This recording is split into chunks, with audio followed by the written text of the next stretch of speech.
The show. My name is Dr. Steve Simpson. My background is a medical doctor, and I've been working exclusively as an elite performance coach for the last 10 years. And of course, you are all elite performers, as I've explained before. We've got quite a lot on the show today, but first of all, I thought I'd better start with an apology for last week. For those of you who are watching the show live, I was in Spain. I was in a hotel which had quite good Wi-Fi, but we did lose transmission on 2 occasions, which didn't help. However, the good news is that we did manage to get through to the end, and I was able to edit the download video, and so there's something there that other people can watch as well. So another thing I wanted to say was that it's been quite a busy couple of months, one way or the other. I'm always updating my webpage. This week, there's 2 radio interviews that I did, and a very popular podcast with Tony Wrighton, the Sky Sports presenter and founder of the huge Zestology channel.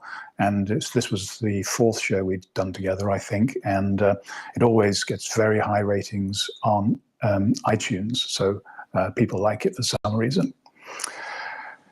I had a question from Harris, which needed a little bit of research, and he said to me, what did I know about brainworking recursive therapy, known as BWRT? Well, what I told him was I knew absolutely nothing about it, but I said I would try and do a little bit of research and see what I could come up with. And what I found is that the BWRT, the person who is pushing this or leading the movements, is a gentleman called Terence Watts. He has his own website. It's quite easy to Google and to find. And this is what I discovered. Well, when I say it's quite easy to find it, it's actually not. It's not a very great movement from what I can tell. Terence Watts seems to be a very nice guy, and there's an introductory video on his homepage, and he talks a little bit about himself. And he describes his therapy as a brand new therapy, and says that he has very good results with it.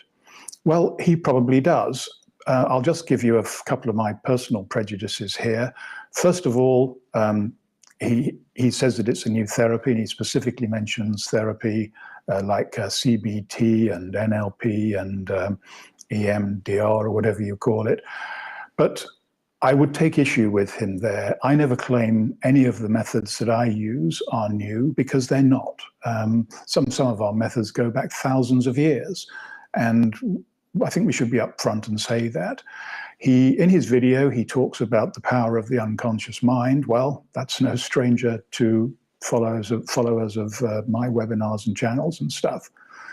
And what else does he say? He says that emotions come from the deep parts of the brain, and thoughts start arising long before they reach our consciousness. And this is the time when you can work with them. Well, I wouldn't disagree a word with that. But again, I don't think it's new.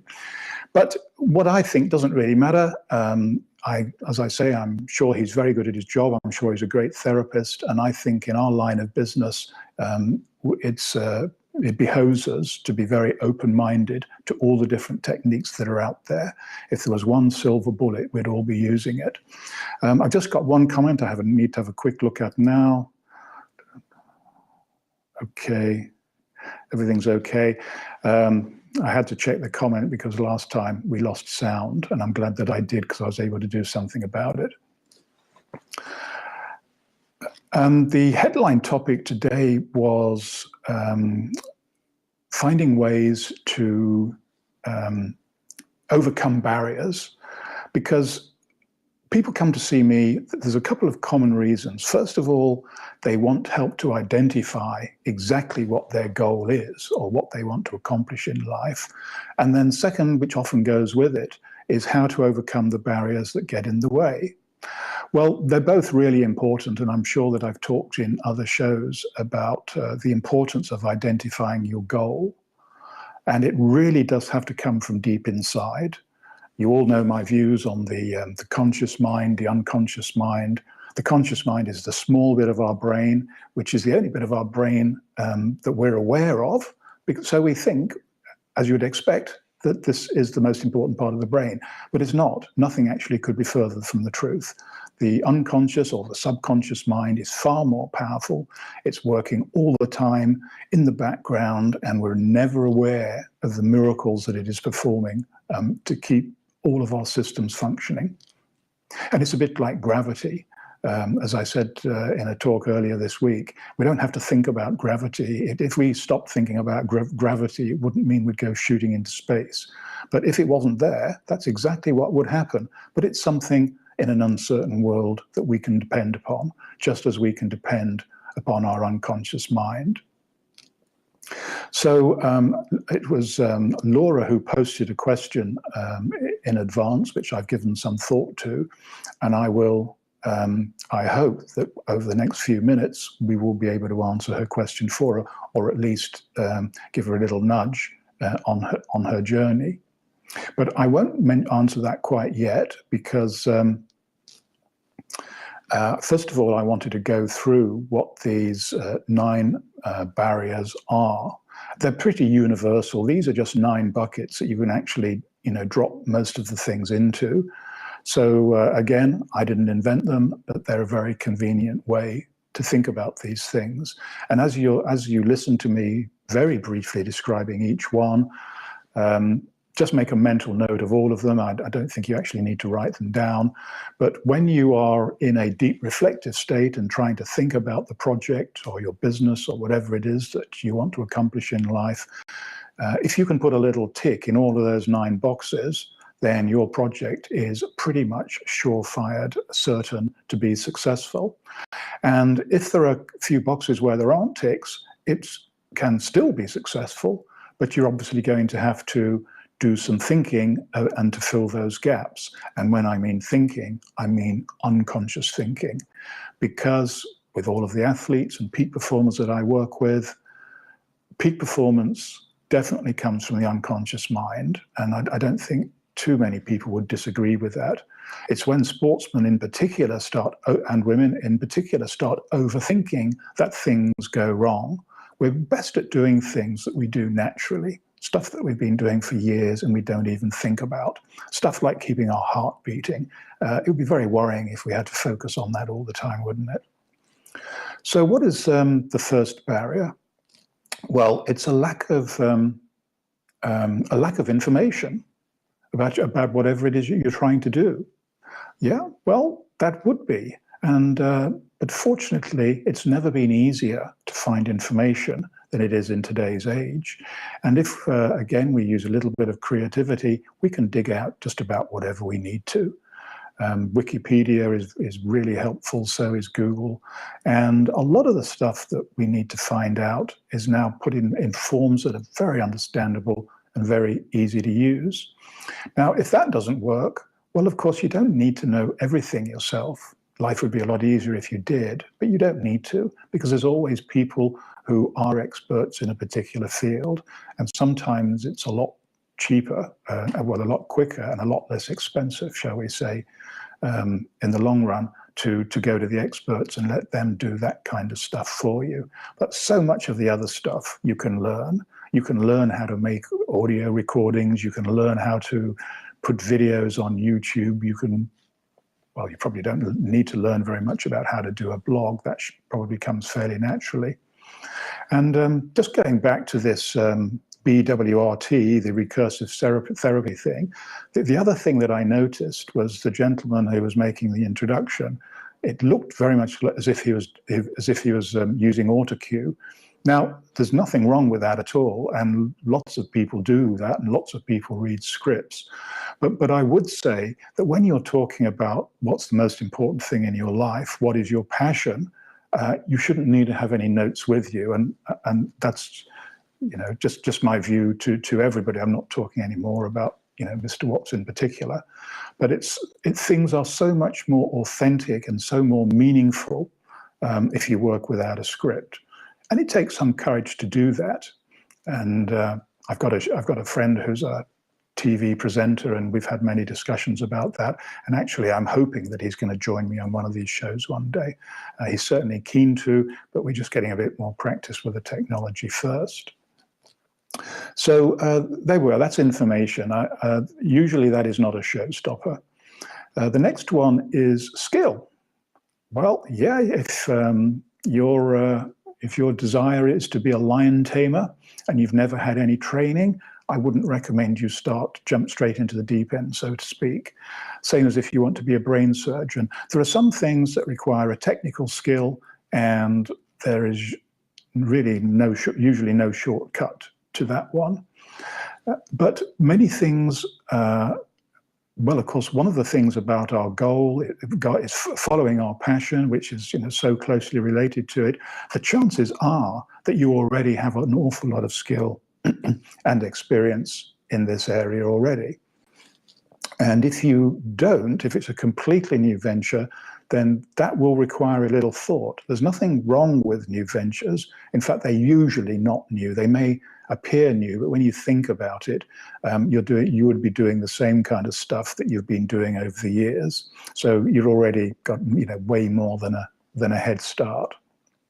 And I often say to people, and you'll have heard me say this before, one of the first things I say to a new client is, don't worry. You already have everything inside you that you need for whatever your particular project or desire is at the moment. You already have everything that you need.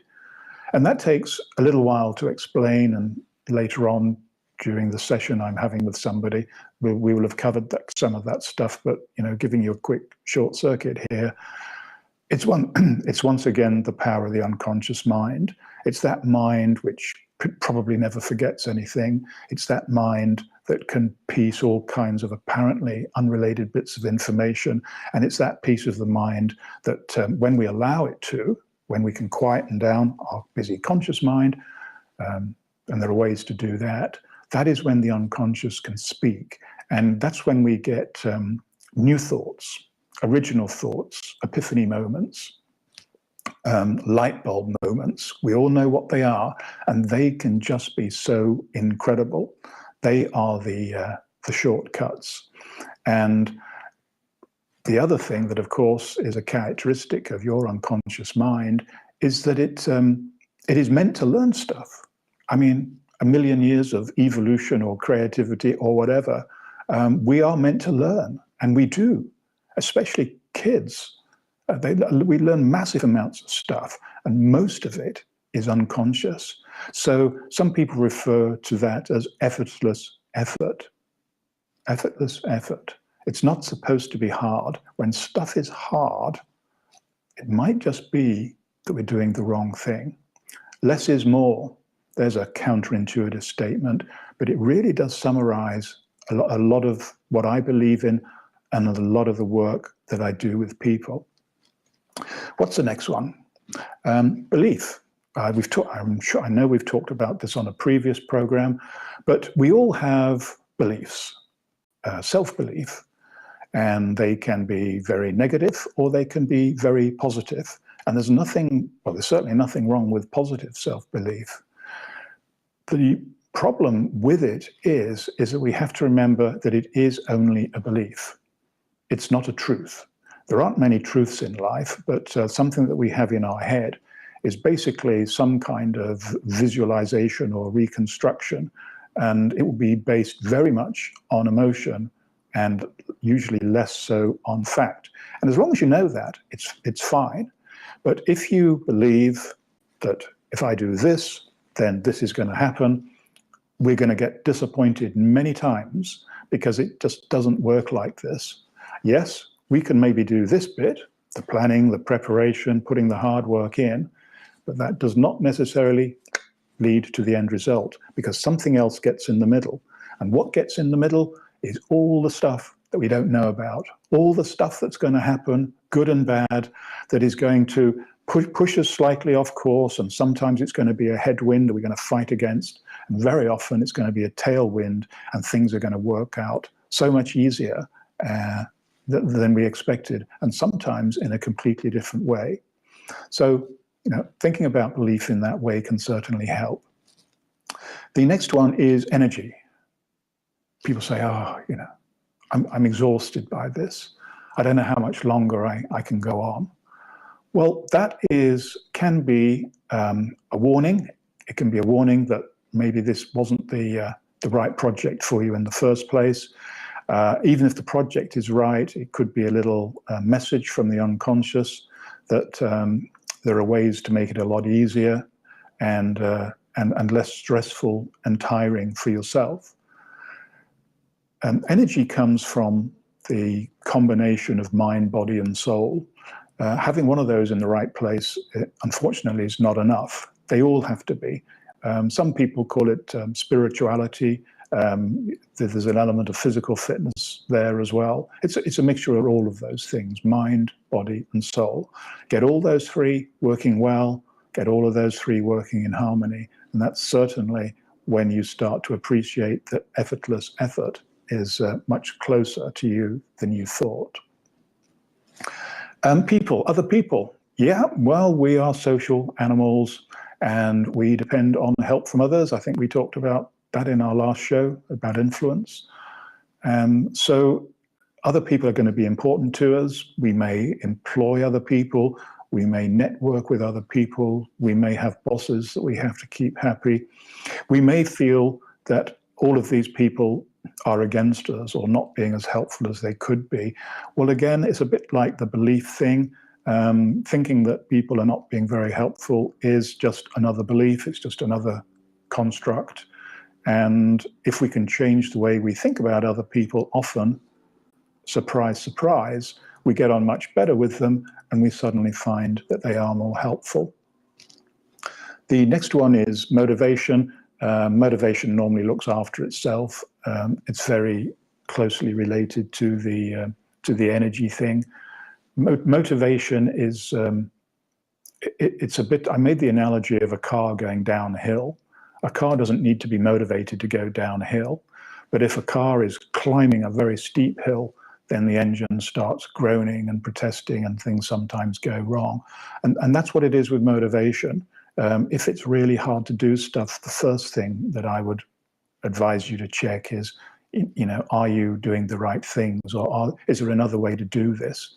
I mean, in my example, for example, I'm not particularly, I enjoy Facebook, I enjoy seeing what other people are doing, but I'm less, I guess, keen, describing every minute of my day to other people. But I do like, and of course it's important that people, do know me and they know the kind of things that I do and what I like doing, which is why I put a lot of stuff on YouTube, because I like making videos. And although I'm new to webinars, I'm very much enjoying doing these webinars. And I like doing podcasts with other people, and many, all of those run my website, and they've all been great fun. And as I say, I always learn. Whether I'm the interviewer or being interviewed, it doesn't really make any difference. I'll always learn so much from these things. Time, not enough time. Well, we've all heard that, haven't we? But there is enough time. If there isn't enough time, then we have to have a little look. We have to be a bit of an auditor for once and see where our time is leaking away to. There is only 24 hours in a day. So that means that things have to be rationed. And sometimes we used to have to use that dreadful word, the no word, because we can't do everything. It's part of human nature that other people are always asking us to help them, just as we like to ask them to help us. But sometimes it's just not going to work. So this is when we have to say, okay, well, what are our priorities? What are the things that I have to do today? And of all of those things, what is the most important? Because the way life is now, the way we're all multitasking and the demands that are on all of us, you may as well accept, as I have to, that there's going to be many days when you don't get anywhere near the bottom of that list. But surprise, surprise, the sun still rises the next day, and you still have clients and your business is still working, because fortunately there are some things that carry on without our help. Less is more, once again. Money. We've talked about that in another show. I would just say that money is a difficult one for all of us. It is so closely connected to deep emotions about security and protection and all of and envy, I suppose, in some cases, that we do not think very logically about it. All I would say about money in this brief little intro is that if we can get lots of new thoughts from our unconscious mind, just because we can't make money happen in some area of our life, sometimes, if we can get lucky, there are other areas that are easier for the money to arrive, as if by magic. And what's the last one? Fear. Well, we've talked about that. People talk a lot about fear, and as I mentioned in a previous show, fear to me is when you're in imminent danger of physical injury. That's what real fear is, and it doesn't happen to us most of the time. When people talk about fear that might be stopping them doing something, they're talking about anxiety, which is slightly different. And anxiety, again, is it's an hallucination. It's another construct. We're thinking about stuff usually that hasn't happened and worrying about consequences that probably won't happen either. So that's it. So does that help? Well, as I said, it's a little checklist, 9 things to think about. And getting back to Laura's question now, and how might some of this work to her? She's been listening, so she may have had a few clues already, but this is my take, Laura, for what it's worth. Her question, by the way, was how to manage blockers and barriers even though one is doing the work relentlessly. Well, as you know, I'm always interested in words that people use because there's always a message behind the words, something that you can read into it, and it just helps me to understand where Laura might be, because that's all I know. And it's the last word, relentlessly. What does that word mean to you? I would say that for most of us, relentlessly, there's some emotion connected to that. So I'm taking huge leaps here, Laura. Please forgive me if I'm way offline here. But what I'm reading is that you know what you want to do, you're doing it, you're working really hard at it, but you're becoming frustrated because there are some things that are getting in the way of the result that you want.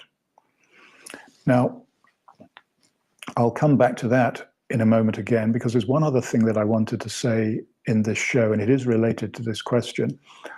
A few days ago, I was invited to give a talk with a colleague of mine called Hugh, and we were talking about luck and Einstein to a group of senior students at a school.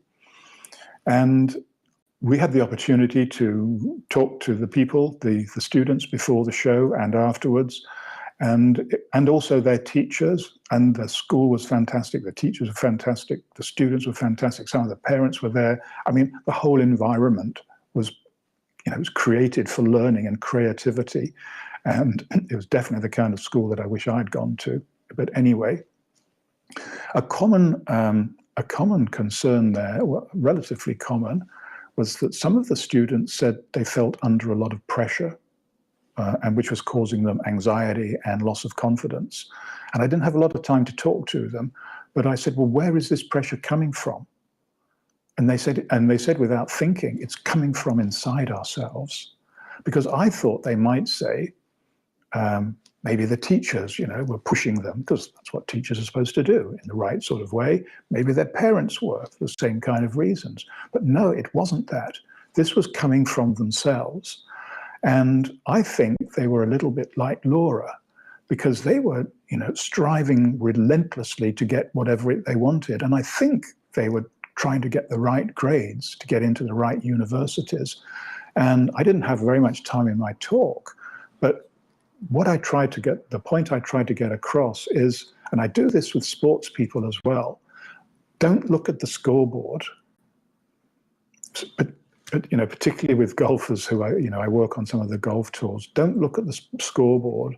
You don't need to know how other people are doing. You don't even actually need to know how you're doing. You just need to do what you need to do. So for these students, I didn't want them thinking about how many A grades they're going to get. I wanted them to work with their teachers, to do all the preparation and planning that the teachers help them with, and which the students themselves are really good at, and not worry about anything else. And when it comes to the exams, I want them to believe you already have everything inside you that you need, because there is no need for anxiety. You might get thrown a terrible question, and you just have to do your best with it. But deal with that when it happens. The chances are it won't, because you'll have been prepared for all of these things. So people usually get anxious when they start thinking of a result, and that's when they are hallucinating future things. That's, again, a difference between a belief, a thought, and a truth. These things are not truths. So hard to get across, but all you can do is plant a few seeds. So in your case, Laura, here are more clues. I have a feeling that you might be in overthinking this with your conscious mind.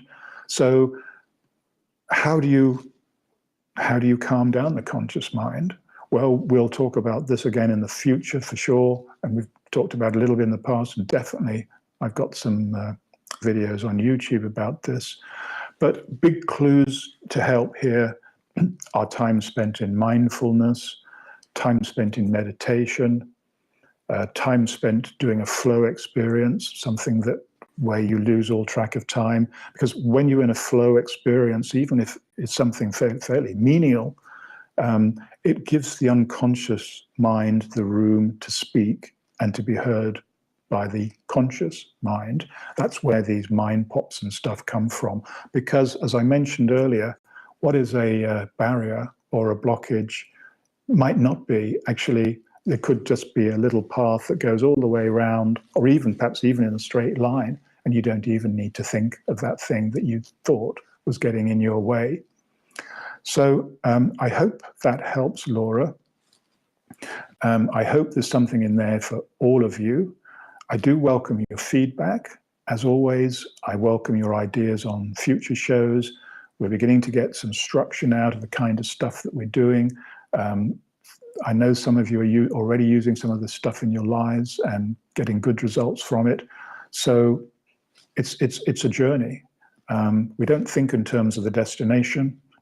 All we have to do is we do it one day at a time, doing the right things one day at a time, smelling the roses, as people have told me, and because that's what life's all about. And sooner or later, we'll get where we want to go. The only thing is, by the time we get there, actually, we often want to go somewhere else. But that doesn't matter, because that's another adventure in store for us. So that's enough for this week. Definitely, we'll be doing another show next week. If you've got any ideas, things you want me to include on the show, or include you on the show, or your comments, I'm wide open to suggestions. In the meantime, have lots of great adventures yourself, and I will see you soon. Goodbye, and thanks for watching.